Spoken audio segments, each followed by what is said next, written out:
ya peta jalan pembangunan perkotaan yang menarik. Ya.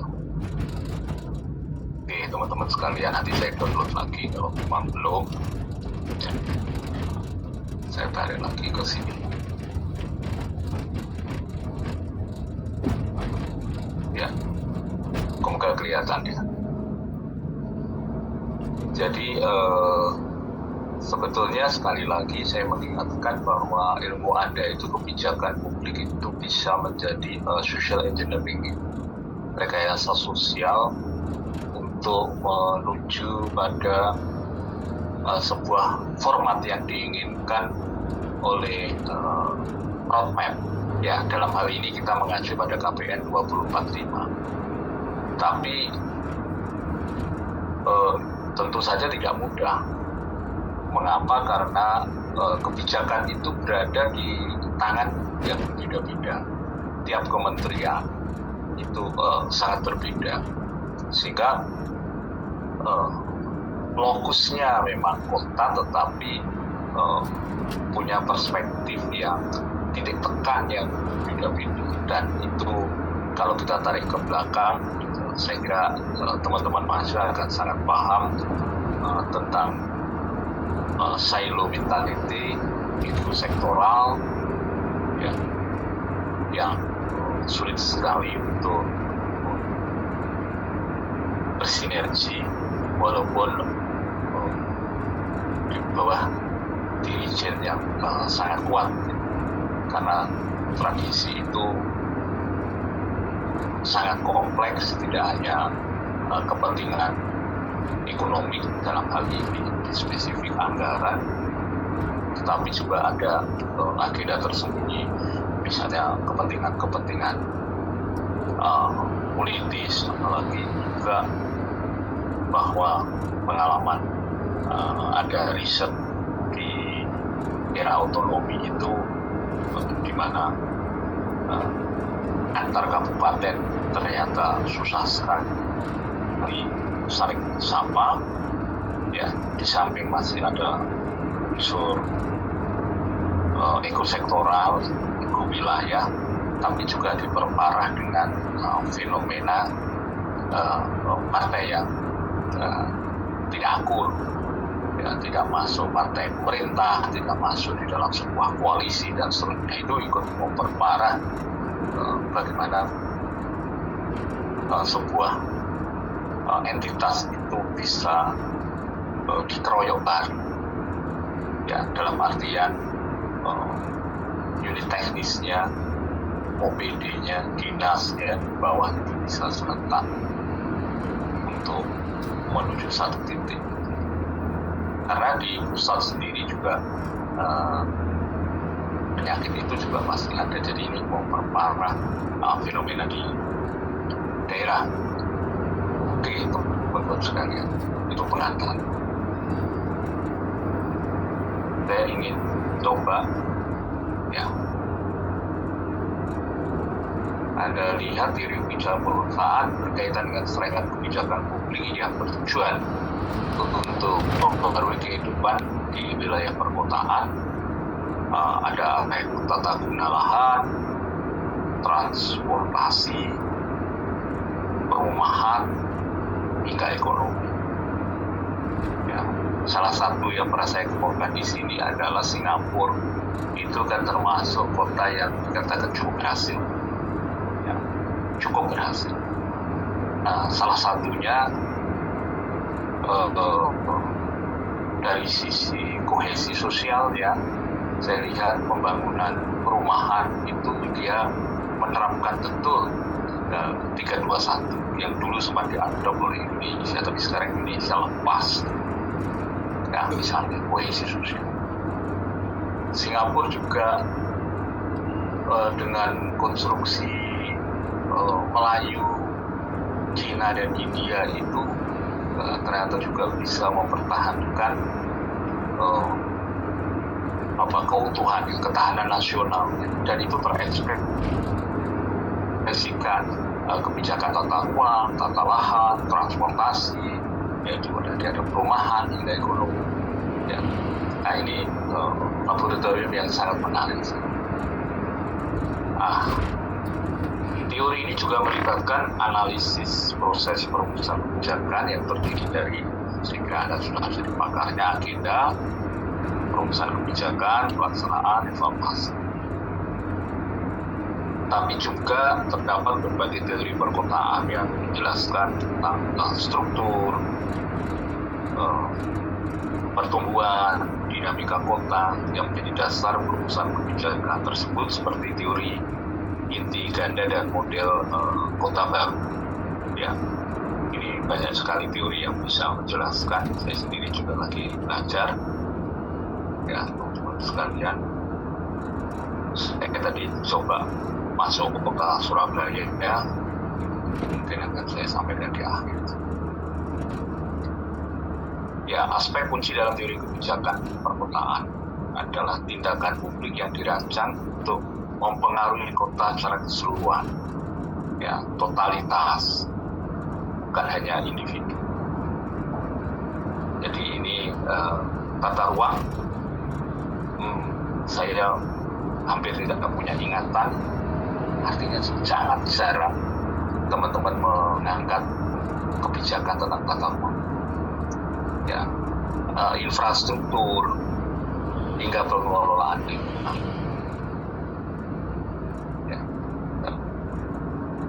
Sekali yang harus kita lakukan, sekali lagi, kemerosotan sebuah kota itu sekali lagi bukan karena dia tidak punya duit, ya. Jadi kita harus buang jauh-jauh itu tentang kemampuan finansial itu, walaupun itu penting, tapi sebetulnya ada hal yang selalu saya dengungkan itu berkaitan dengan tata kelola. Ya, tata kelola ini enggak, tata kelolanya itu bagus enggak? Nah, tata kelola itu di atasnya ada sang manajer publik, mindsetnya seperti apa. Jadi sekali lagi itu kita tidak bicara tentang kekuatan anggaran di sini, karena kalau kita bicara tentang kekuatan anggaran, mestinya banyak kota-kota besar itu akan melesat di dalam banyak hal, tetapi kenyataannya kan tidak seperti itu. Banyak praktik-praktik bagus, ya, mungkin praktisis yang muncul dari kota-kota yang kekuatan finansialnya tidak sebesar kota Surabaya misalnya, seperti itu. Ya. Jadi tata ruang, infrastruktur, pengelolaan lingkungan. Ya. Jadi pas saya menuju kemarin Tasikmalaya itu, saya duduk di kursi 6A, ya, jadi dekat jendela itu. Saya tidak tahu daerah mana itu. Kayak apa ini? Saya pikir itu bukit, ya. Ternyata itu bukit, kayak bukit sampah. Daerah mana kiri kanannya sawah. Nggak sempat foto sih, tapi ya kayaknya kok dibuang di daerah yang cukup subur. Sekarang kiri kanannya itu sawah. Apakah ada alternatif untuk membuang sampah, misalnya seperti itu, pengelolaan lingkungan? Kasus Sumatera ini sekarang pengakuan dosa muncul, Bahlil muncul, ya, yang agak enggan menjadi negarawan lebih terbuka, itu Menteri Kehutanan, siap menerima kritik, tapi nggak pernah ada bicara, tetapi track recordnya jelas. Itu di masa menteri apa banyak dikeluarkan izin pengelolaan hutan. Ternyata dari Zulkifli Hasan, nah Anda lihat ya, saya dapat kiriman itu 1 juta lebih hektar selama masa dia menjadi menteri yang mengurusi soal itu. Jadi izin itu dikeluarkan sangat sadis ya. Itu era Zulkifli Hasan. Nah itu ada datanya, track record. Kita nggak bisa lari dari situ kan. Oke, teman-teman sekalian. Jadi ya, itulah kebijakan perkotaan. Jadi yang dibidik adalah unit analisisnya, tidak individu, tapi secara totalitas. Ya, setiap individu mempunyai kesempatan yang sama untuk survive dan menikmati kota yang sehat. Ini saya kira tidak kita bahas karena Anda sudah pakarnya. Tapi ya, kadang-kala kita harus juga melihat wilayah-wilayah formulasi kan masih milik DPR, DPRD, ya. Kadang juga tidak mempunyai perspektif yang lebih komplit tentang bagaimana kota ini harus dikelola dengan baik. Misalnya ada jadi skripsi ya, tesis ya, bentar saya coba S3 sih, desain utak ya, tentang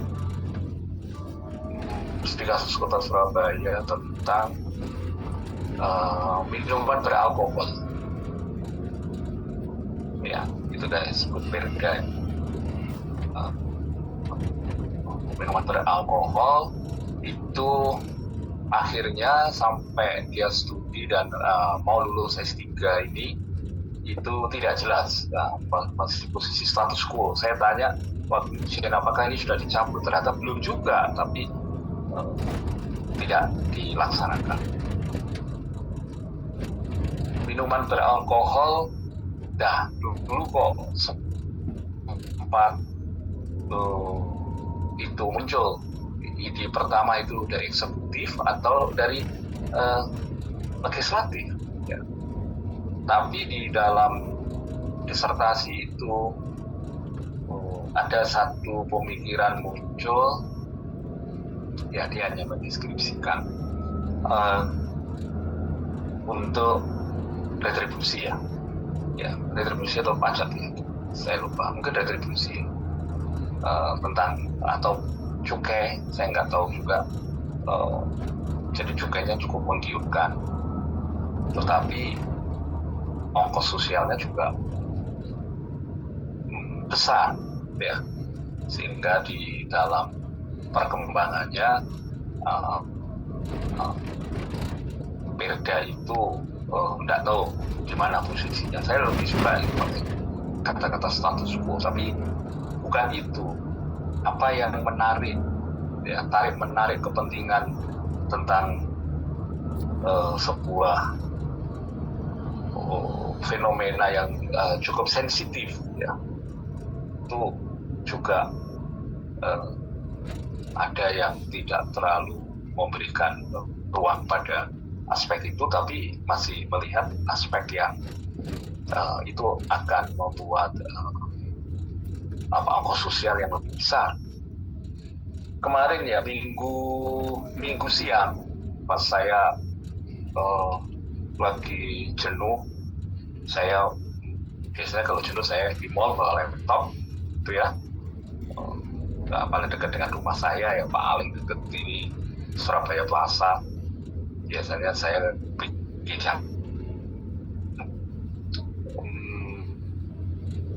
Starbucks tutup ya. Saya udah lama tidak ke situ. Ternyata di saya sudah mau di sebelahnya nggak kondusif juga. Cari yang golek murah. Ternyata iseng-iseng ketemulah di Kentucky Fried Chicken yang di pojok itu. Ternyata internetnya juga bagus. Oke lah, kurang lebih walaupun kena suara anak-anak kecil, tapi masih bisa konsentrasi. Yang penting relaksasi dan bisa bekerja. Ya, kami bertiga ya, dan rekan dosen juga. Nah, pada saat seperti itu saya ditelepon oleh wartawan Kompas. Apa namanya Mas Bro panggilannya? Abronius Harto.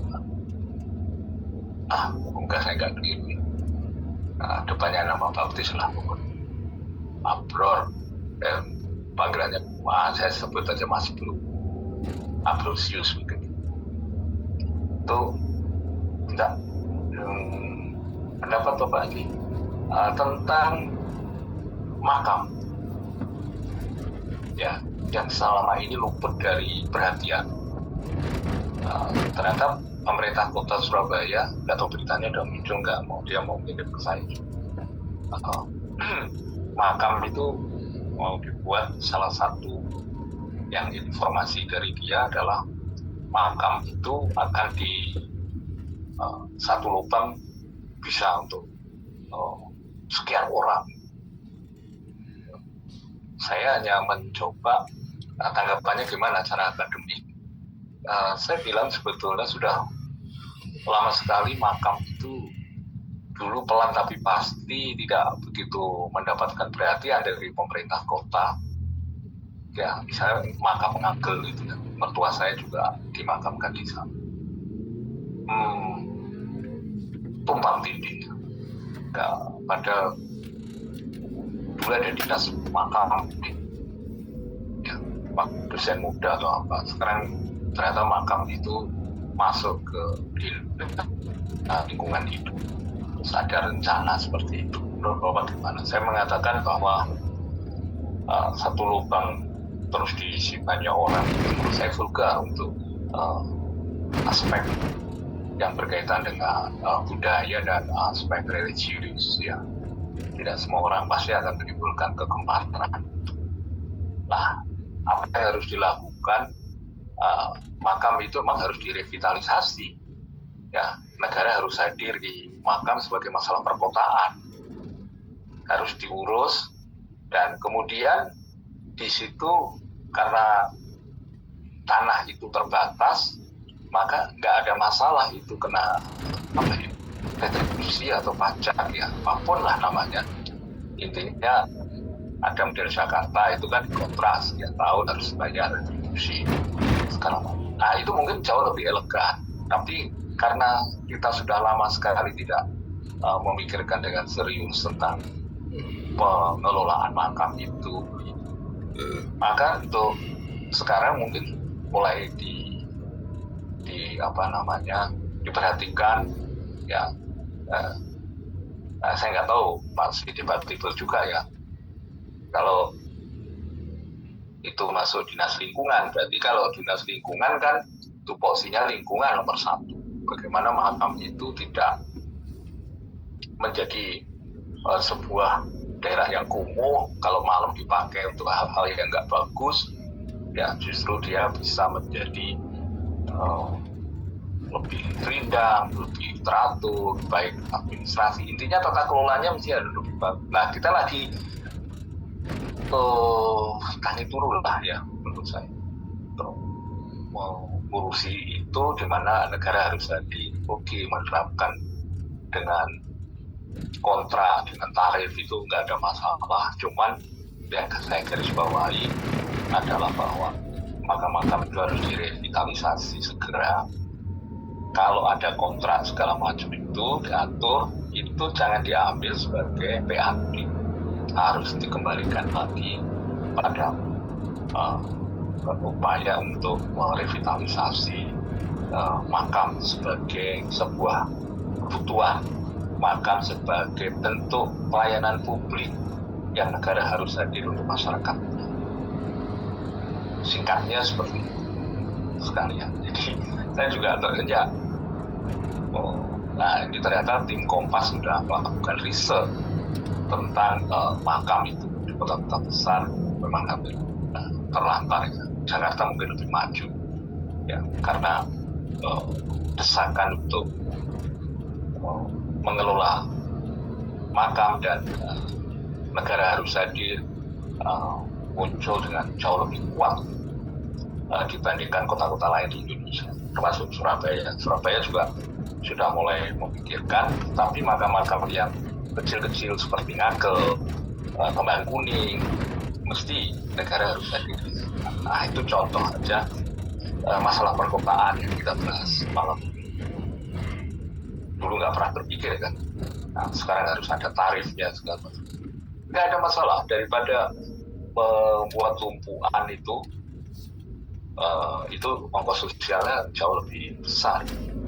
Nah, jadi bolehlah melakukan revitalisasi, saya bilang, untuk membuat makam itu menjadi sebuah daerah yang gelap, menjadi menarik, asli, dan dikelola dengan profesional. Ya, saya kira sangat bisa. Ya, itu selama hasil dari kontrak terhadap makam yang ada, saya pun bersedia untuk berapa tahun, bisa 10 tahun bayar depan, itu nggak ada masalah. Tetapi itu dananya tidak masuk di dalam komponen pendapatan asli daerah, biar PAD itu diambilkan dari laba BUMD, ya, dari PBB, dari pajak kendaraan bermotor, segala macam hal ikhwal yang berkaitan. Tapi untuk makam jangan dimasukkan. Tapi mengapa? Karena kita sudah sangat tertinggal jauh dengan kelayakan sebuah makam di kota besar. Nah, itu contoh teman-teman sekalian yang nggak pernah terpikirkan. Ya, mungkin terpikirkan tapi tidak menjadi skala prioritas. Nah, ini berkaitan dengan 4 tahapan itu, perumusan kebijakan, pelaksanaannya, terus evaluasinya. Ya, saya kira ini akan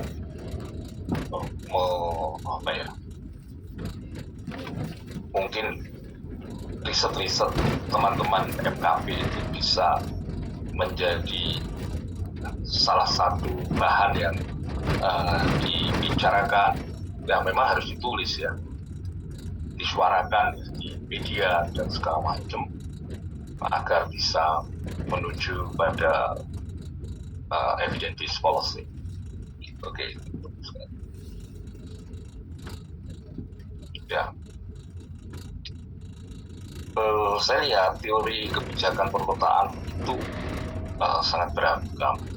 Ada teori struktur keruangan kota, ada konsentris sektor, inti ganda. Saya sering membaca inti ganda yang menjelaskan pola visi kota, teori ekonomi perkotaan, pendekatan kota sebagai negara yang melihat kota dari perspektif ekonomi makro.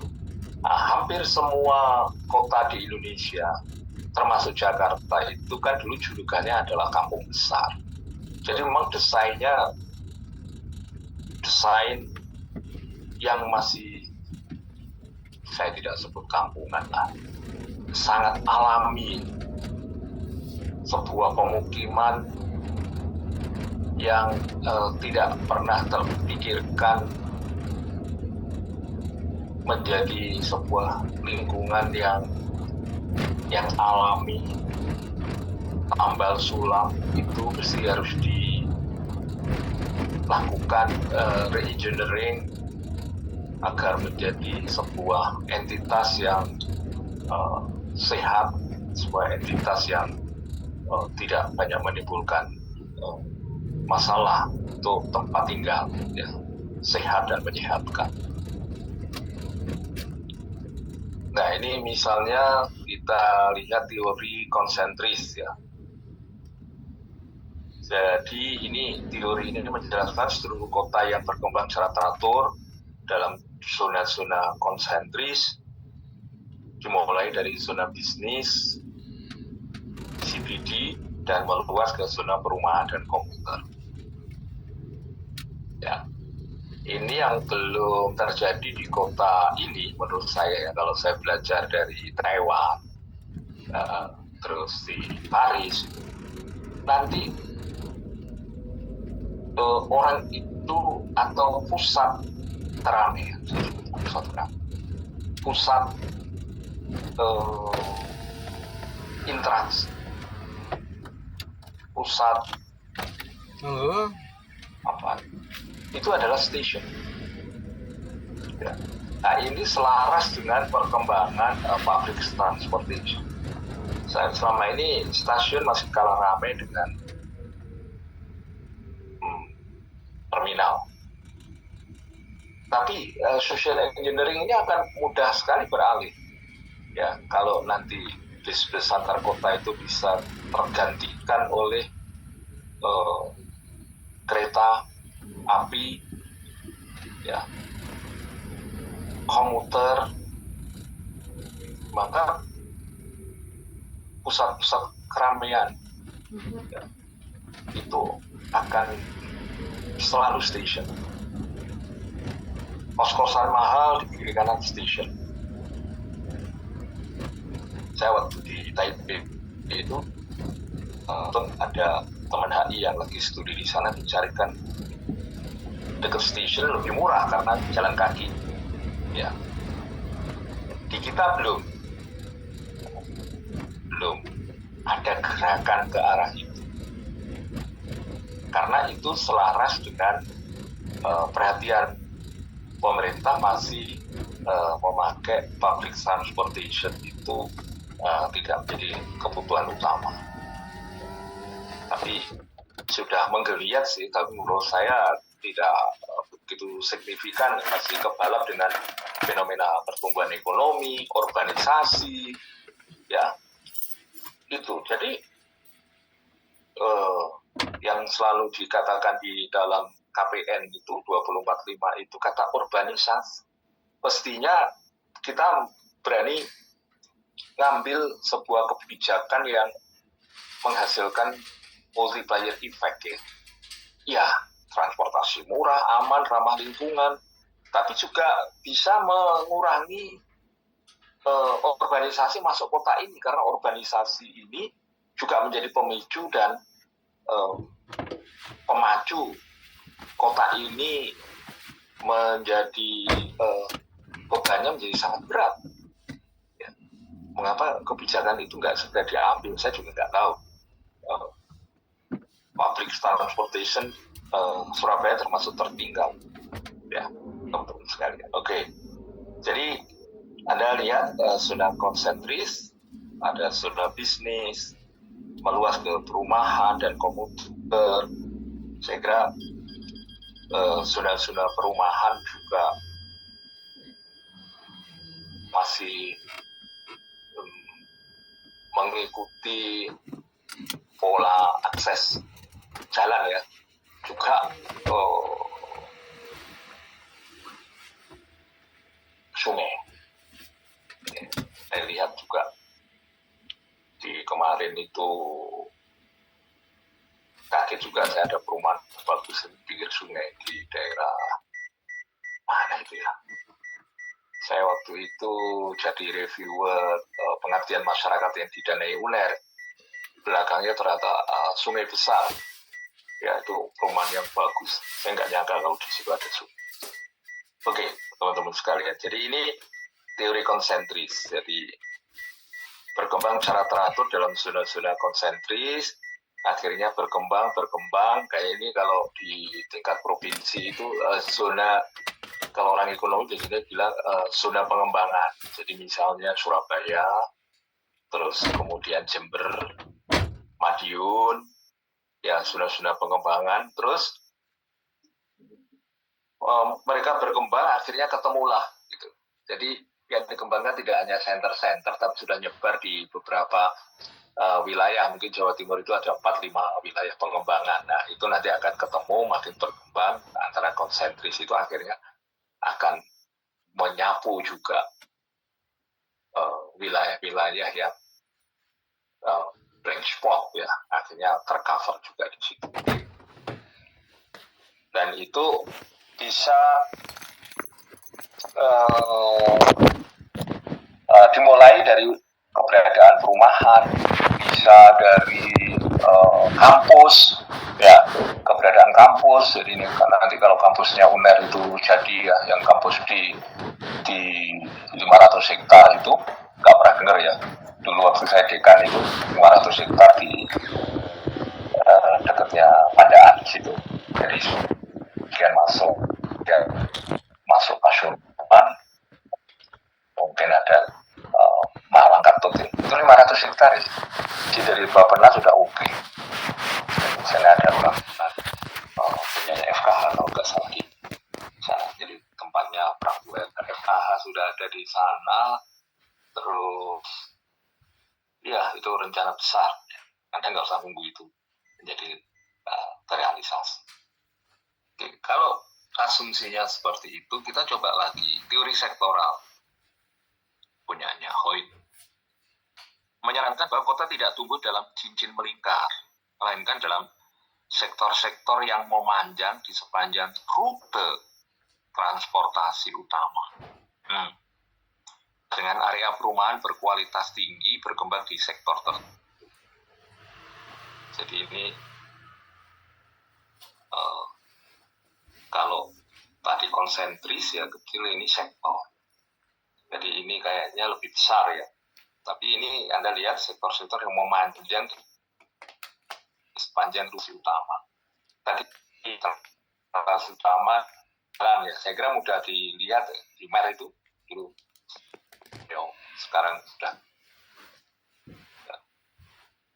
Oke, teman-teman sekalian. Teori inti ganda. Kota modern memiliki lebih dari satu pusat kegiatan yang masing-masing memiliki fungsi spesifik, pusat industri, pusat perbelanjaan, pusat perumahan. Itu teori inti ganda. Apakah Surabaya bisa dijelaskan dengan ini? Ya. Pusat industri, pusat perbelanjaan, pusat perumahan. Belum pernah disebutkan pusat transportasi misalnya. Ya, kalau saya lihat sekali lagi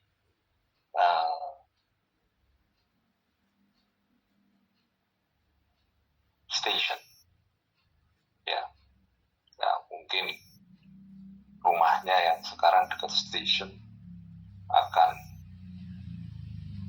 mahal, ya, untuk ke depan. Sekarang kita lihat begitu direken itu nggak masuk hitungan di dalam rumus harga. Tapi ya itu tergantung pada kebijakan pemerintah di dalam pengelolaan perkotaan ya, masih belum concern.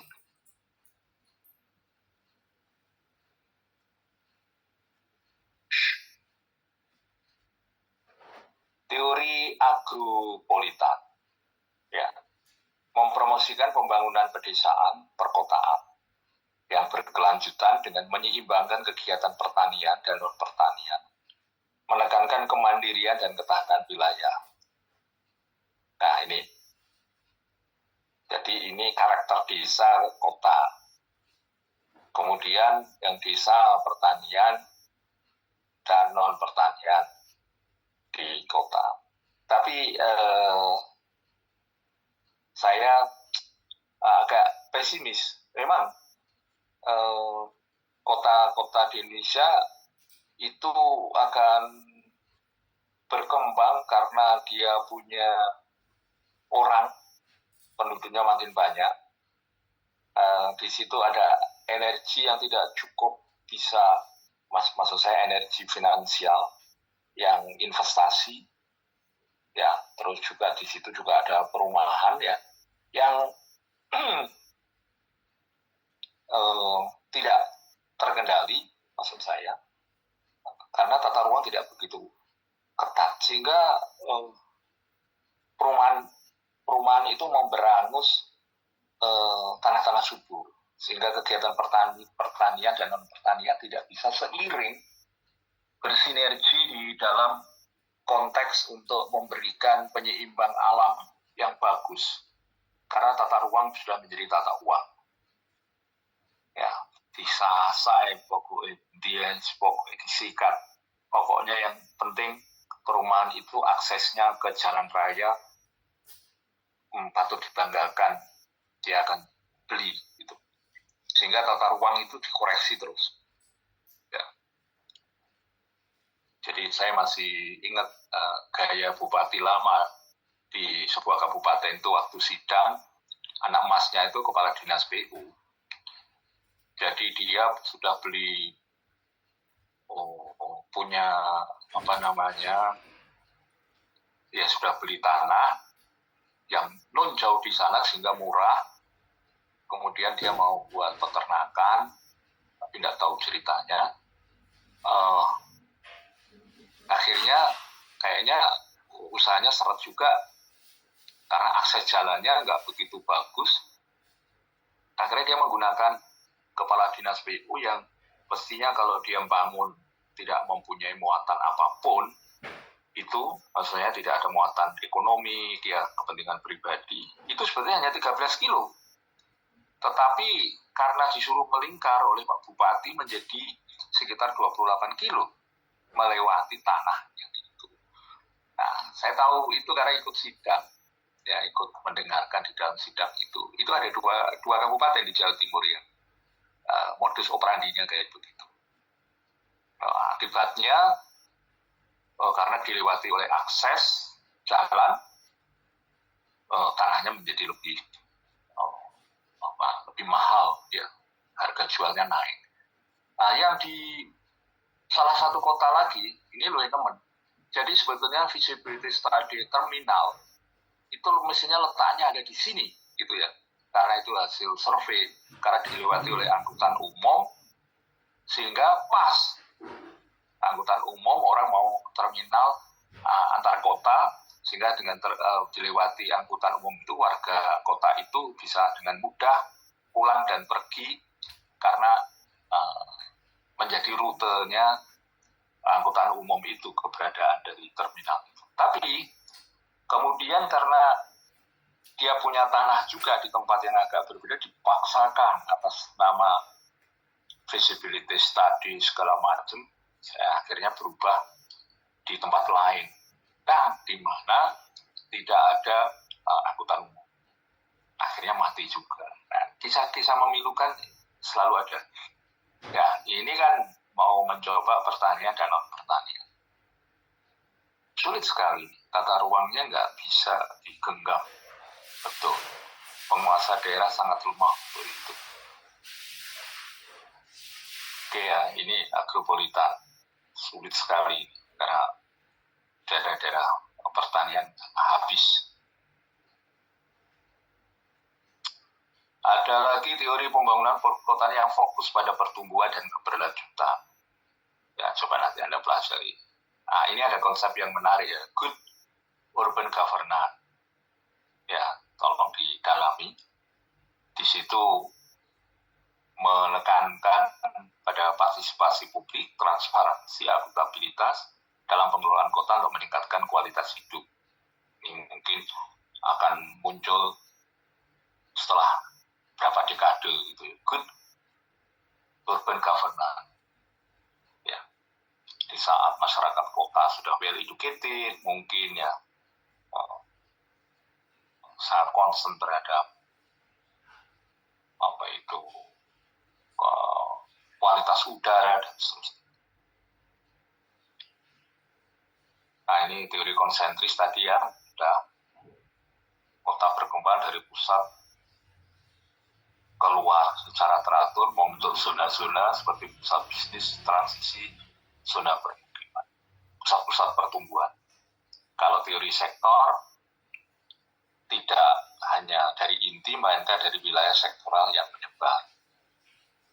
Jadi, ini mungkin lebih cepat berkembang teori sektor. Oke, teman-teman sekalian. Tadi sudah. Nah, ini kota mandiri, model kota baru yang sangat terencana, fasilitas lengkap untuk mengatasi pertumbuhan kota yang tidak terkendali. Ya, contohnya adalah BSD, Alam Sutra. Tidak tahu kalau di Surabaya adakah kota baru ini?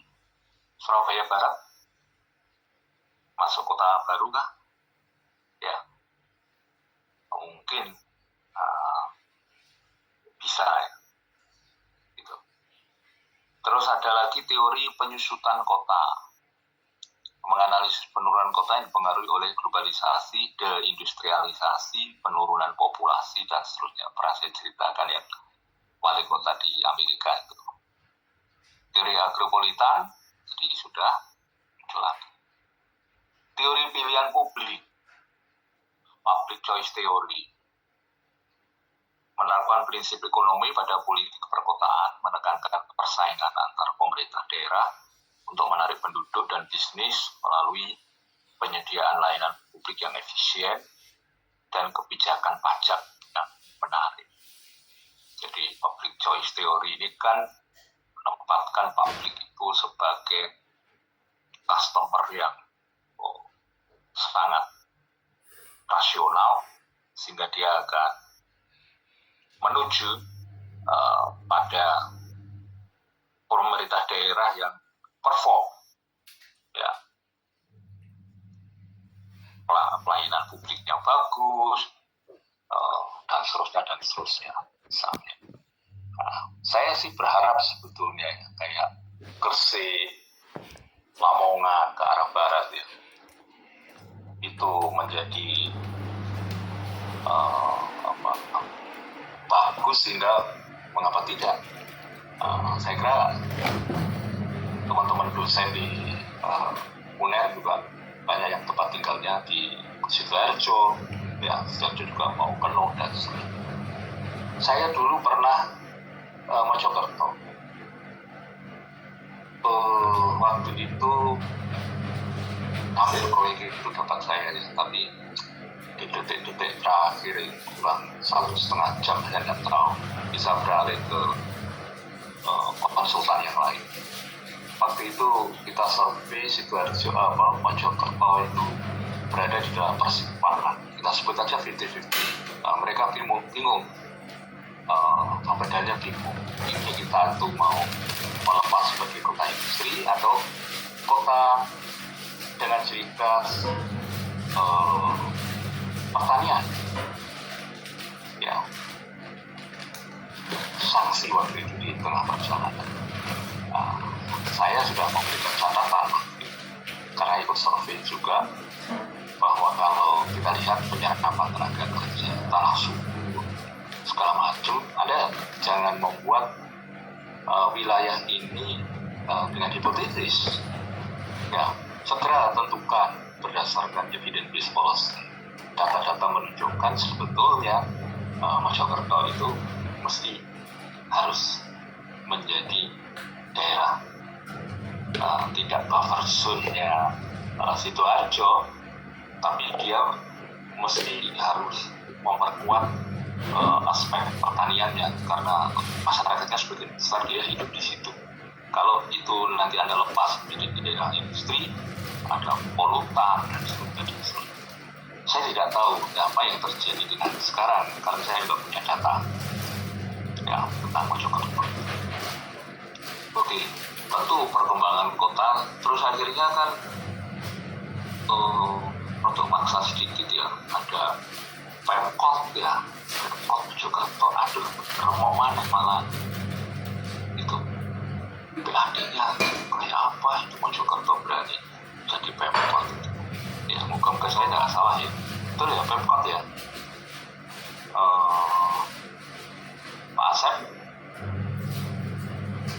Pak Asep dulu.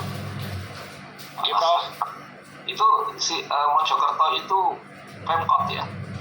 Pemkot sama Pemkap ada, Prof. 2. Lagi. Itu ada berapa kecamatan sih, Pak? Kok bisa jadi Pemkot Mojokerto? Syaratnya kan berapa? 5 kecamatan loh. Udah harus, Prof. Batu 3 aja jadi, Prof.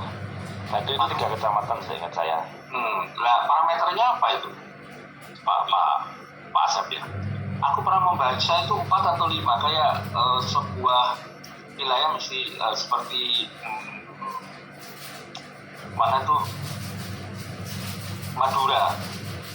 Itu kan kalau jadi provinsi kan harus ada kabupaten. Kalau nggak salah Madura itu kurang 1. 5 kabupaten ya. Iya. 5 kabupaten gitu, Prof. Kalau provinsi minimal 5 kabupaten. Iya, tapi kalau Pemkot enggak ya Pak ya? Enggak ada undang-undang yang harus mengharuskan itu ya? Kalau undang-undang itu saya mohon maaf belum tahu, Prof. Tapi setahu saya Batu itu hanya 3 jadi kota, Prof. Batu itu. Pak. Kadang-kadang kita juga 3, Prof. ya, Mojokerto juga 3 kecamatan. nah, iya makanya 3 itu rada dipaksakan. Itu pada karo kasus-kasus kayak gitu ya, nggak tahu itu hasil lobby politik apa tokoh-tokoh lokalnya. Kaltara itu sebetulnya kan juga belum bisa jadi provinsi, dipaksakan. Nah ini loh, inilah kebijakan publik di Indonesia itu bisa ada adik gado itu. Seingat saya, soalnya kalau mengapa kan biasanya kalau Pemkot itu teman-teman cobalah dicek syaratnya apa, luas wilayah atau tadi minimal ada berapa kecamatan ya, terus luasnya, terus apalagi itu ya. Nah, saya berharap sih riset-riset kayak gitu yang dipunyai kebijakan publik itu mampu merekomendasi, karena saya sering juga punya bimbingan yang hasilnya tak pakai untuk berani untuk keras ngomong karena ada data ya, walaupun dari bimbingan. Nah itu jadi saya juga dapat manfaat ya, bimbing itu juga belajar dari. Jadi apa yang harus dilakukan, masa begini terus. Makanya ini teman-teman ya, ini mumpung ingat saya di tengah-tengah kita bahas perkotaan itu, teman saya SMP yang ada di Padangan ke Cepu itu WA saya, Mas Fali, lurahnya saya kardesnya sampean kena kecangkup, kecangkup apa? Masuk penjara bersama 4 lurah, nah kepala desa yang lain itu rangkaian dalam satu kabupaten. Terus waduh, tanpa sengaja saya waktu nyetir ketemu ada info di SS. Nah, Kejaksaan Agung merilis jumlah kades seluruh Indonesia yang masuk Hotel Prodeo naik secara signifikan. Terus undang-undang ADD itu ya, anggaran desa itu sudah berapa tahun ya, tapi kalau saya amati desa-desa itu wajahnya gak berubah belas. Jadi duit ini, maksud saya dari ini saya menyelipi masa sih kalau yang tertarik depan mata kita fenomena kebijakan itu, apakah itu masih perlu diteruskan atau gimana. Kalau saya secara pribadi karena nggak punya data ya pernah bimbing kan, itu di dalam aturannya itu kepala desa kan harus membuat 5 ya, mulai perencanaan sampai pelaporan pertanggungjawaban 5 itu memang kebanyakan tidak kompeten terus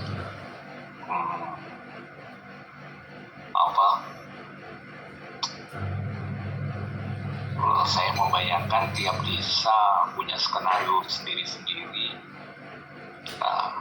Dilihat pakai helikopter view gitu, beluntang, tidak kawasannya itu tidak muncul, yang ada ke kampung-kampung kecil terus beluntang. Ya kalau kita total sudah sekian tahun, nah identik dengan sekian miliar, terus jadi itu kan sudah waktunya untuk dievaluasi. Nah maksud saya teman-teman MKP itu masuk di wilayah yang seperti itu maksud saya, sehingga nanti ada rekomendasi yang sangat update. Nah itulah kira-kira kan kayak ini.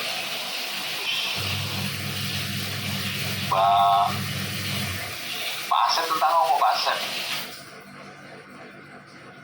Saya rencana tentang ini Prof, partisipasi bermakna dalam pembentukan peraturan daerah Prof. Peraturan daerah tentang apa Pak? Tentang ini Prof, beasiswa pendidikan. Pendidikan. yang tertarik ya mungkin nanti saya bisa memprovokasi pada adik kelas Anda ini yang sekarang lagi juga nyusun proposal untuk di review ya. Nah, jadi saya juga ikut senang kalau sebagai institusi kebijakan publik ya kita mesti harus menjadi yang terdepan terhadap isu-isu seperti itu ya. Saya berencana malah ini mau saya biayai sendiri dulu tentang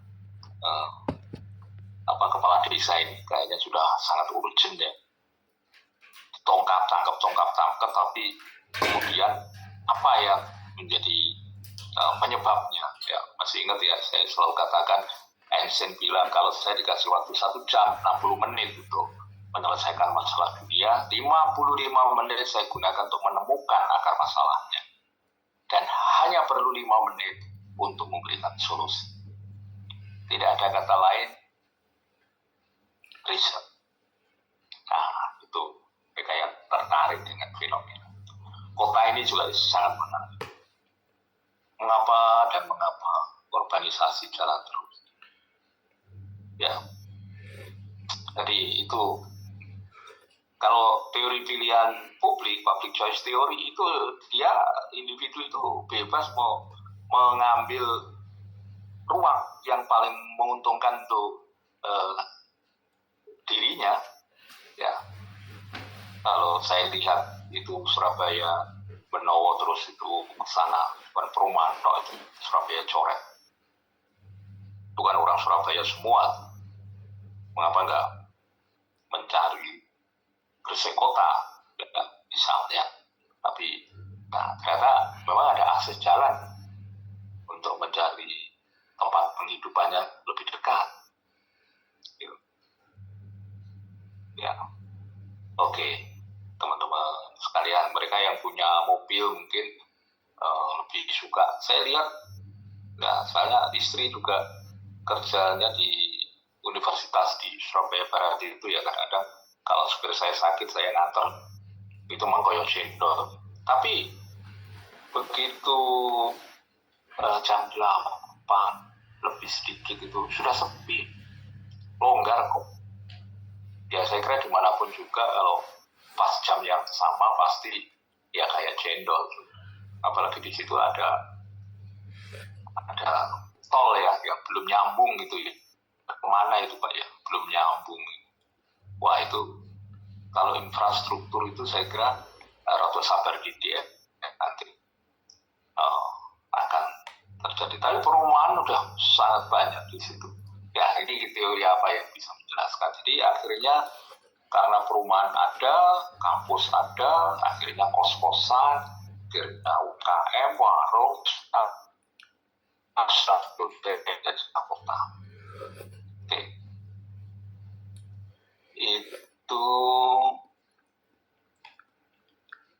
teori resertaan urban theory meneliti bagaimana koalisi informal antara aktor pemerintah dan swasta, bisnis swasta sipil bekerja sama untuk mengarahkan pembangunan dan kebijakan kota. Ya kalau kita ini kan pemerintah, swasta, terus masyarakat sipil. Itu. Tapi masyarakat sipil seperti tadi kan sebuah entitas yang sulit juga dikendalikan karena dia otonom tadi ya, teori pemerintah ini sebetulnya ya menjadi agen perubahan, tapi ya tata ruang menjadi tata uang, itu yang membuat ngeluh. Iya Pak Pras, ngeluh. Baik, mestinya pemerintah di swastanya. Ya, jadi sebetulnya kalau saya tidak mengatakan pemerintah harus dominan, enggak, tapi konsisten lah sesuai dengan tata ruang sehingga setiap ruang itu yang ada di wilayah itu bisa termanage dengan bagus. Ada konsentrasi, tapi juga ada akses in out-nya orang. Ada in-nya masuk, out-nya jelas. Apa itu akses, jalan terhubung, gitu ya. Tapi kayaknya tambal sulam ya. Jakarta aja juga begitu. Wus itu ya kalau saya lihat di dalam ininya sudah bagus sih. Tapi kemudian kalau orang turun sebelum Padalarang itu, stasiun Padalarang itu apa terus ada terkoneksi dengan yang lain. Saya lihat jalannya juga sempit, kiri kanannya tuh ya. Jadi incremental. Oke. Terus pendekatan perumusan kebijakan perkotaan, ada pendekatan teknokratis, menggunakan analisis data, pemetaan geografis, keahlian teknis, zonasi, survei pasukan air, analisis transportasi, untuk merencanakan kota secara rasional.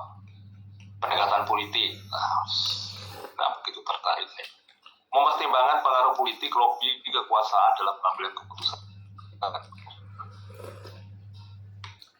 Ya, pendidikan kita tidak membuat kita makin pintar.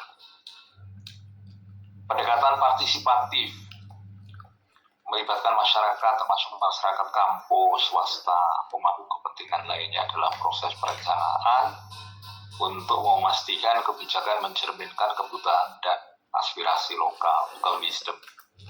Pendekatan kolaboratif, mirip dengan partisipatif tapi menekankan pada kemitraan jangka panjang dan pembagian tanggung jawab yang jelas antara pihak yang terlibat. Oke, teorinya sangat banyak. Jadi intinya tujuan dari kebijakan yang berkaitan dengan perkotaan itu mendorong pertumbuhan ekonomi yang seimbang dan berkelanjutan sehingga masyarakat kota itu menikmati pertumbuhan ekonomi itu secara sepadan dan memadai. Apa itu? Kesenjangan harus ratio-nya harus